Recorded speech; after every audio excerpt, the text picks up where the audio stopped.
салом тамошобинони гиромӣ, хулосаи хабарҳои муҳими 15 декабри тоҷикистонро аз пойгоҳи хабарии бомдод бароятон пешкаш мекунем. Шурӯъ мекунем аз як нигоҳи кӯтоҳ ба сархати хабари муҳими рӯз. Дар ин барнома эмомалӣ раҳмон духтараш рухшонаро сафири тоҷикистон дар британия таъин кард. Мадина Маҳмаҷонова ба уш наомада дар бемористон ҷон дод. Як ҷавони 20 солаи тоҷикро дар Москав ба гарданаш корд заданд. дар гузашти модари вазири маориф Муҳаммад Юсуф Имомзода заминларзаи шадид ҷануби Тоҷикистонро такон дод. аз беэҳтиётӣ падари Комроншоҳ Устопирён ба садамаи марговар роҳ додааст. ҳалокати як кӯдаки 7 сола дар зери чархи мошин дар маркази Душанбе. рӯзҳои 17 ва 18 декабр кӯҳҳову ағбаҳои Тоҷикистонро туман мепешонад. ва акнун тафсилоти хабарҳо. президенти Тоҷикистон Эмомалӣ Раҳмон рӯзи 15 декабр духтари чорумаш Рухшонаи Эмомалиро сафири Тоҷикистон дар Британияи Кабир ва Ирландияи Шимолӣ таъин кард. Рухшонаи Эмомалӣ дар ин мақом Маъсуд Халифазодаро, ки бо сабаби ба кори дигар гузаштан аз вазифа озод карда шуд, иваз мекунад.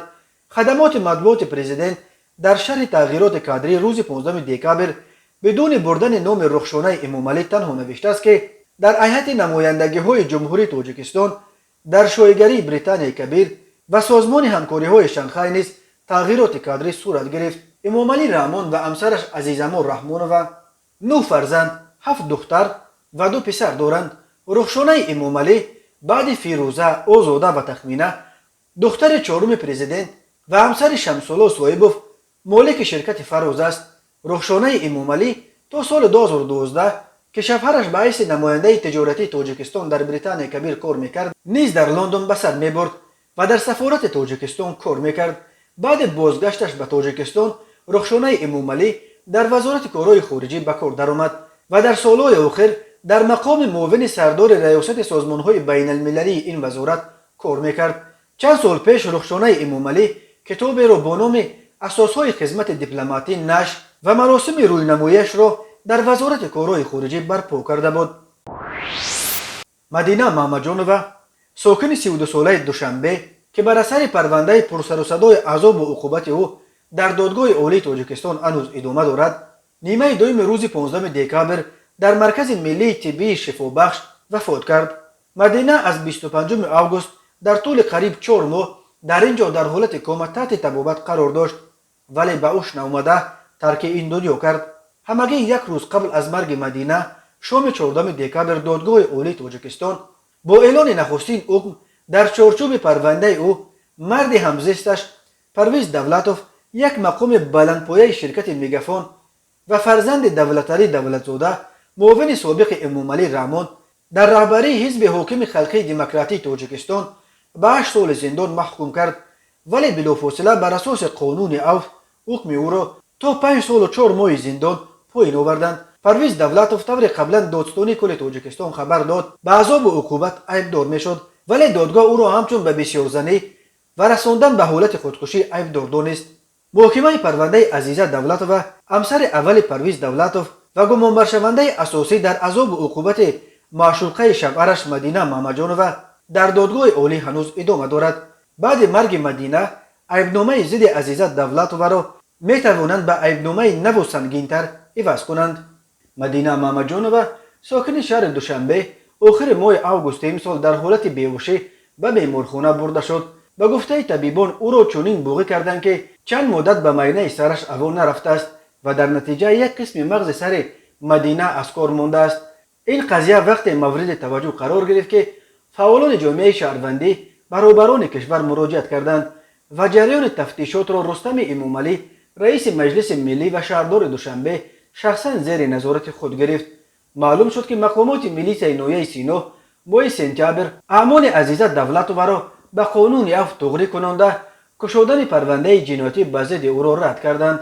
танҳо баъди ин қазияро зери назорати худ гирифтани Рустами Эмомалӣ ва ин масъаларо дар ҷаласаи ҳукумат бардоштани президент Эмомалӣ Раҳмон, қазия барои тафтиши дубора баргардонида шуда, Парвиз Давлатов ва Азиза Давлатоваро ба ҳабс гирифтанд ва сардори шӯъбаи вазорати корҳои дохилияи дуи ноҳияи Сино Зафар Исмоилзода ва муовинаш Исмат Маъшарафзода معاون اول دادستانی نویه سینا سوراب سلیمزاده، همچنین شکور رحیموف معاون سردار شعبه تفتیشات شعبه وزارت کارهای داخلی دوی نویه سینا که تا رساندن به مرحله اوف مفتش نخستین قضیه عذاب و عقوبت مندینه محمد جانو بوده است، از مقامهایشان برکنار کرده شدند.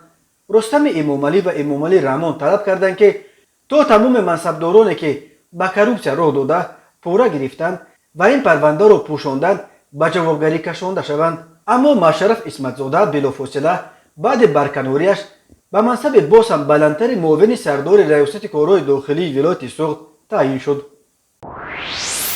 یک جوان 20 ساله زوده تاجیکستان را که در شرکت یاندکس ایده به حیث غذارسان یا کوریر کار میکرد، در شهر مسکو در ایستگاه اتوبوس ریازانسکی پراسپکت از گردنش کارد زدند. در این باره روز 14 دکامبر تلگرام کانال شد با نشر یک ویدیو از محل حادثه خبر داد. در ویدیو دیده می شود که کورکای خدمت رسان و قوطه زرد خدمت رسانی با لوگوتیپ یاندکس ایده در روی خرک ایستگاه گذاشته شدند. بنا به اطلاع این کانال، حملگر 40 سال داشته از ولایت کی میرود و در حالت حمله به جوان تاجیک مست لایقیل بوده است. او را دستگیر کردند. حملگر فریاد کشیده است که انا همین گونه غذارسان ها ما را از جای کار محروم کردند. وی سپس به غذارسان یاندکس ایده حمله کرده با کارت به گردنش زده است. گفته می شود در خبر با تکیه به شاهدانی حادثه بنا به اطلاع نشریه جوان تاجیک جراحات وزنین برداشته خونش زیاد رفته است. او را در حالت میانه وزنین در بیمارستان بستری کردند. در شرکت یاندکس به تلگرام کانال شاد گفتند که ما از این حادثه به شوک افتادیم و در رابطه با مقامات حفظ حقوق قرار داریم. کوشش کرده ایستاده ایم که غذارسان را پیدا کنیم و به او کمک رسانیم. در شرکت یاندکس همچنین گفتند که غذارسان‌هایی که به حیث شریک با خدمات یاندکس ایده همکاری میکنند هر کدامش به مبلغ تا 2 میلیون روبل سپرده کرده شدند و همچنین به آنها کمک حقوقی بی پول رسانده می شود. اوستا اوستاپیروف، مربی شناخته گشتین و پدر جهان پهلوان تاجیک کامرانشاه اوستاپیریان، در یک صدمه مرگاور که باعث مرگ ساکن 50 ساله خوجند شده است عیبدار می شود. این صدمه شام 2 دکامبر در شورای دوشنبه خوجند چناق در حدود جماعت یاوه نویه باباجان غفور رخ داده است. و گفته مقامات اوستا اوستاپیروف راننده ماشین کیا اسپورتیج از بی احتیاطی ساکن خوجند بهرام حاجیف را زیر کرده است. در ریاست وزارت کارهای داخلی در ولایت سوغد به رادیوی آزادی گفتند که اوستا اوستاپیروف با ماشینش پیادهگرد بهرام حاجیف 50 ساله را که از طرف راست به چپ رو میگذشت پخش کرده است. در نتیجه پیادهگرد از زخم‌های برداشتش وفات کرده است. خبرنگار رادیوی آزادی فرزان محمدی میگوید در راهی که صدمه رخ داده است علامت راه پیادهگرد دیده نمی شود و معلوم نیست که بهرام حاجیف چرا از این قسمت راه عبور کرده است. خبرنگار رادیوی آزادی روز 15 دکامبر با اوستا اوستاپیروف در منزل زیست شخص ففتیده واخورد. اوستاپیروف با نیت رساندن کمک به خانواده قربانی صدمه و دعا خواندن در حق او آمده بود. نخواسته است که در نوار صحبت کند. بهادر حاجیف پسر بهرام حاجیف در صحبت به رادیوی آزادی گفت که آن شام منتظر بازگشت پدرش از کار بودند ولی به جای پدر آن شام خبر مرگش رسید. بهرام حاجیف در کارخانه سما به حیث استای بلخ کار میکرده است. حالا این خانواده برای مرگ پدر جبران طلب دارند. اوستا اوستاپیریان بر اساس ماده 212 یعنی ویران کردن قاعده های حرکت در راه که از بی احتیاطی سبب مرگ انسان شده است متهم می شود. این بند قانون همچون جزا از 3 تا 5 سال زندان را پیش بینی می کند ولی معمولا در صورت به افاقه رسیدن جانب راننده گناهکار با نزدیکان قربانی صدمه قضیه تا به دادگاه بردن نمی شود. اوستا اوستاپیروف پدر گشتینگیران نامدار کامرانشاه و فریدون اوستاپیریان و مربی شناخته گشتین است. وی در نویه جبو رسول و شهر خوجند مکتب‌های ورزشی دارد. راه‌های تاجیکستان از لحاظ صدمه‌ها راه‌های خطرناک به شمار می‌روند. در عموم هر سال بر اثر صدمه‌ها در راه‌های جمهوری صدها نفر هلاک یا مجروح می‌شوند. در سال 2020 بر اثر صدمه‌ها در راه‌های تاجیکستان 375 نفر به هلاکت رسیده، بیش از 1200 نفر معیوب شدند. تماشابینان عزیز، یادآور می‌شویم خلاصه مهمترین اخبار تاجیکستان را از پایگاه خبری بامداد تماشا دارید. برنامه را ادامه می‌دهیم. مادر وزیر معارف و علم تاجیکستان محمد یوسف امامزاده روز 14 دکامبر از عالم چشم پوشید. در این باره با نشر یک نامه تسلیت در فیسبوک احسان خوشبخت سخنگوی وزارت معارف و علم خبر داد. درباره علت مرگ مادر وزیر چیزی گفته نشده است.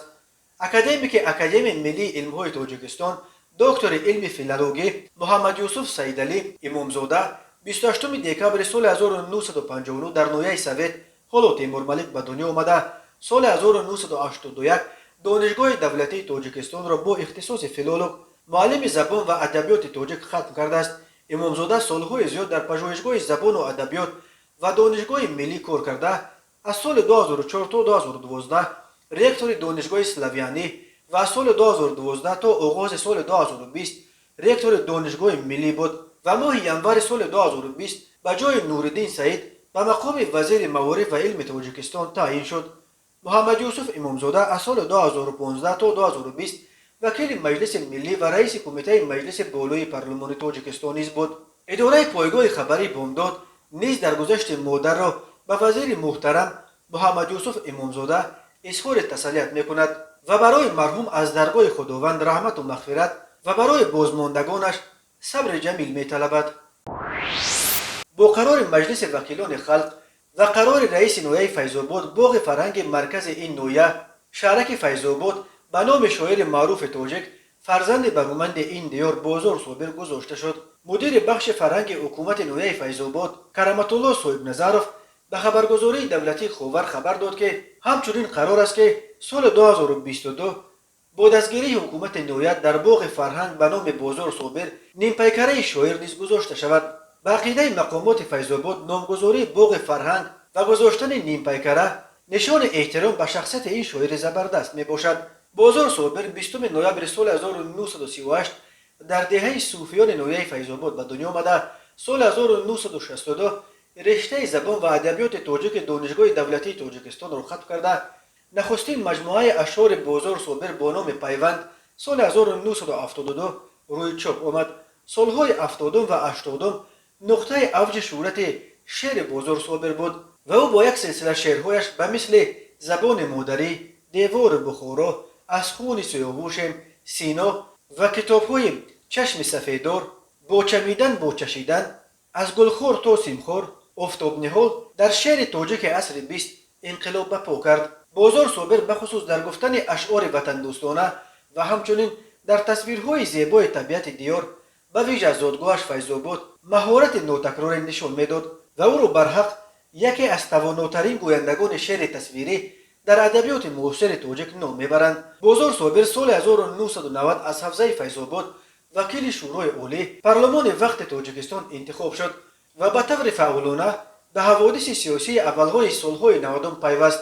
سال 1993 بعد پیروزی فرانت خلقی در سال اول جنگ شهروندی تاجیکستان بازار صابر را حبس کردند و او تنها ماه دکامبر سال 1993 با میانروی سازمانهای حامی حقوق توانست از حبس آزاد شود و ترک تاجیکستان کند. بازار صابر یک مدت در مسکو پناه برده و سپس همراه اهل خانواده‌اش به امریکا پناهنده شد.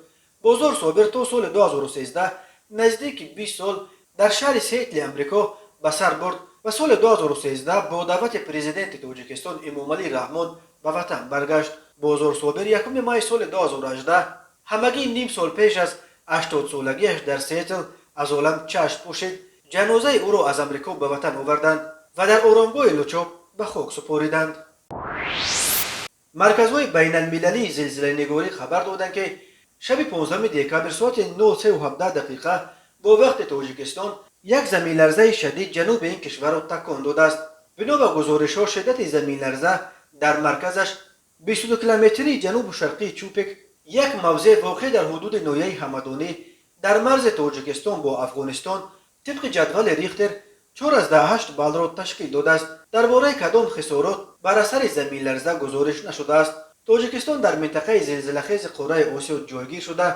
هر سال در قلمروش صدها زمین‌جنبی ثبت می‌شود. از جمله مرکزهای بین المللی زلزله نگاری تنها در یک هفته اخیر در قلمرو تاجیکستان دو زمین لرزه شدتش طبق جدول ریختر از 1.5 بال زیاد در یک ماه اخیر 19 چنین زمین لرزه و در یک سال اخیر 198 زمین لرزه ثبت کردند. یادآور می‌شویم دوم ایول سال جاری بر اثر زمین لرزه در وادی رشت 5 ساکن نویه توجیک‌آباد به هلاکت رسیده. در این نویه و نویه رشت بیش از 200 خانه خراب شدند. مرکز مطبوعات وزارت کارهای داخلی تاجیکستان از هلاک باز یک طفل خردسال در زیر چرخ ماشین خبر داد. در نیم ماه آخر این هلاکت پنجمین طفل خردسال است که بر اثر صدمه‌ها در راه‌های تاجیکستان به هلاکت رسیدند. بنا به گزارش وزارت کارهای داخلی روز 14 دکامبر سال 2021 تخمینا ساعت 13:40 راننده اتومبیل تمغه هوندا استاریکس اوساقولوف خوجمقل کریم قلوویچ سال تولدش 1970 هنگام حرکت در خیابان رودکی شهر دوشنبه از عهده اداره واسطه نقلیات نبرآمده خردسال مصلح دینزاده آسیا شمس‌الدین سال تولدش 2014 ساکن پایتخت را پخش نموده است. در نتیجه آسیا 7 ساله جراحت وزنه جسمانی برداشته در بیمارخانه به هلاکت رسیده است. تفتیش این حادثه ادامه دارد. هر سال بر اثر صدمه‌ها در راه‌های جمهوری 100 نفر از جمله 10 کودک هلاک یا مجروح می‌شوند. بنا به آخرین آمار رسمی در 9 ماه اول سال 2021 در 787 صدمه در راه‌های تاجیکستان 290 نفر هلاک و 869 نفر مجروح شدند. چند روز باز در تاجیکستان هوای سرد همراه با بارشات حکم فرماست که طبق پیشبینی هواشناسان تا 16 دکامبر دوام خواهد کرد. اما هواشناسان حالا پیشبینی میکنند که بعد 16 دکامبر نیز آب و هوای نامساعد در کشور ادامه خواهد کرد و دست کم 2 روز دیگر یعنی تا 18 دکامبر در ناحیه‌های کوهستان و عقبه‌های تاجیکستان تمام پیشبینی کرده می شود. کمیته حالت‌های فوق‌العاده تاجیکستان در این رابطه از ساکنان خواسته است که در این روزها از حد اکثر احتیاط کار بگیرند و قاعده‌های بی‌خطری در وقت تمان را رعایت کنند. تمان سطح خطرناکی حرکت را در راه‌ها بالا برده باعث کاهش بینش، مشکل شدن حرکت نقلیات و افزایش احتمال صدمه‌های نقلیاتی شده می‌تواند. برای جلوگیری از این کمیته حالت‌های فوق‌العاده در وقت فرآمدن تمان اجرای این کارها را به ساکنان توصیه می‌دهد. بیماران دل و رگ و دق نفس از برآمدن به کوچه خودداری کنند. پیاده‌گردان هنگام عبور از راه و کوچه‌ها از حد اکثر احتیاط کار بگیرند. رانندگان سرعت حرکت را پایین آورده قاعده‌های حرکت را قطعاً رعایت کنند. رانندگان همچنین از تغییر خط حرکت پیش گذشتن از ماشین‌های دیگر خودداری کنند. سرعت را از حدی که شرایط آب و هوا و راه‌ها اجازت می‌دهند بالاتر نبرند. در چهارراه‌ها و راه‌های پیاده‌گرد به ویژه احتیاط کنند. کمیته حالت‌های فوق‌العاده خاطر رسان می‌کند که نباید فراموش کرد که تمام برای همه اشتراک کنندگان حرکت در راه خطر ایجاد می‌کند. خیلی با توجه باشید و احتیاط کنید. در صورت پیش آمدن حالت‌های فوق‌العاده با رقم یگانه مرکز نجات 112 زنگ زنید. تماشابینان عزیز و گرامی، این بود مرور به خلاصه چند خبر مهم امروز تاجیکستان. خبر و گزارش‌های بیشتر از تاجیکستان و درباره تاجیکستان و اطراف آن را در سامانه پایگاه خبری بامداد در این نشانه پیگیری نمایید: www.bomdad.com. خوش باشید.